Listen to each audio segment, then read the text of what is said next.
Notice how our Lord in today's gospel reading speaks about a lamp, saying that it's not supposed to be put under a bushel basket. Nobody in their right mind would do that. So in the olden days, they had oil-burning lamps, and they would put it on a lampstand, probably somewhere high up, so that it could give light to everyone in the room. Now, when our Lord is speaking about this light, what exactly is he talking about? So he's making an analogy. Now, we know that Christ is the light of the world. He has come into this world to enlighten us, to enable us to see. Imagine if we were in complete darkness. We're going to bump into things. We're going to get lost. We won't be able to do the things that we need to do. So light is so essential. So our Lord is indicating, well, we need this light in the spiritual life. We need to be enlightened. We need to know what the meaning and purpose of our existence is. Just this morning, somebody informed me that someone we know committed suicide, a fairly young man, good looking, probably successful. Why did he commit suicide? There may be many, many reasons, but one of the reasons is that people become frustrated with life. If they don't believe in God, if they don't believe in the afterlife, if they don't believe that they have some purpose for their existence, then they just live for pleasure, and they tend to live for themselves. And, especially when we're young, life is exciting, we're experiencing new things, and that's great. But as we get older, we realize, okay, there needs to be something more. I've experienced all the pleasures the world has to give, but what else is there? And we see this especially in the lives of the rich and famous. They have it all. They got good looks, they got wealth, they got beautiful partners, but they're never happy. They go from one partner to the next. A lot of them are on drugs, and some of them even commit suicide. So there needs to be something more. We need to understand the reason for our existence, the reality of the afterlife. And there's so much evidence in support of all of this, despite the fact that the number of atheists in the world is increasing. In other words, they are in darkness. They do not see the light. It's interesting, even top-notch scientists talking about intelligent design theory and all the problems with evolutionary theory and all these things. It's fascinating, right? If people are interested, they can find that information. But often, they are not interested. They're just interested in pursuing their own goals, their own desires, their own pleasure, their own consolation. So very selfish, very self-centered. So Christ is the light of the world. But when he says, a lamp is brought into the house, not to be put under a bushel basket, right? So he's saying, don't hide your faith. Don't hide Christ. Manifest it to others. And this is the problem. We're not manifesting it enough, and so some people are being led astray. Some people are even committing suicide.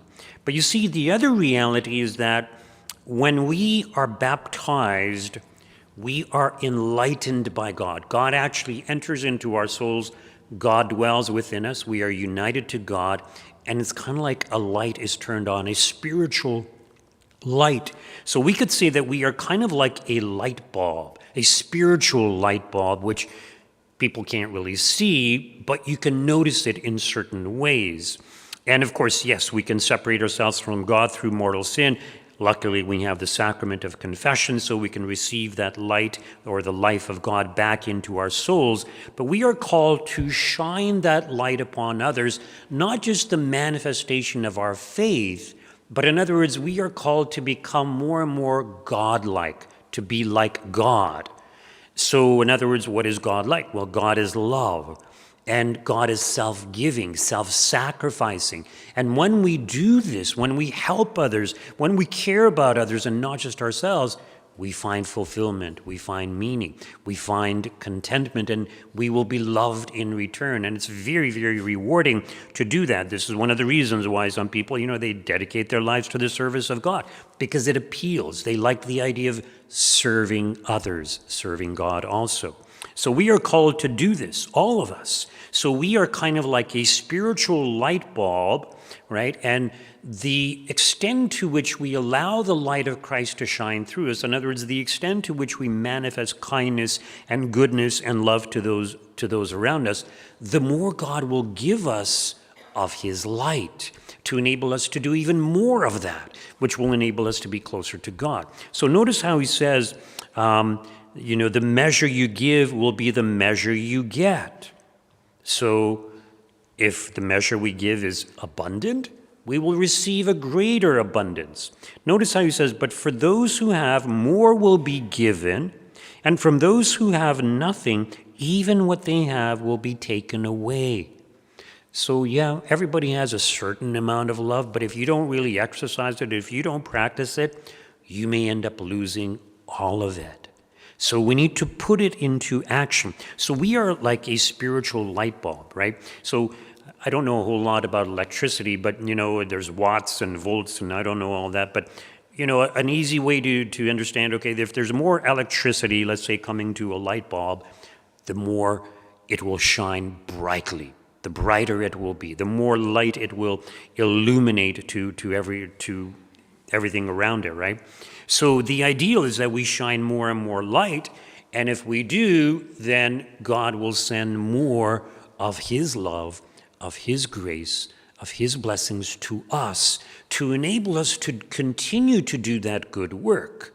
So like I said, we will grow closer to God, we will manifest love to others, they will love us in return, we will become happier even here and now, and we will hopefully have a high degree of glory in heaven.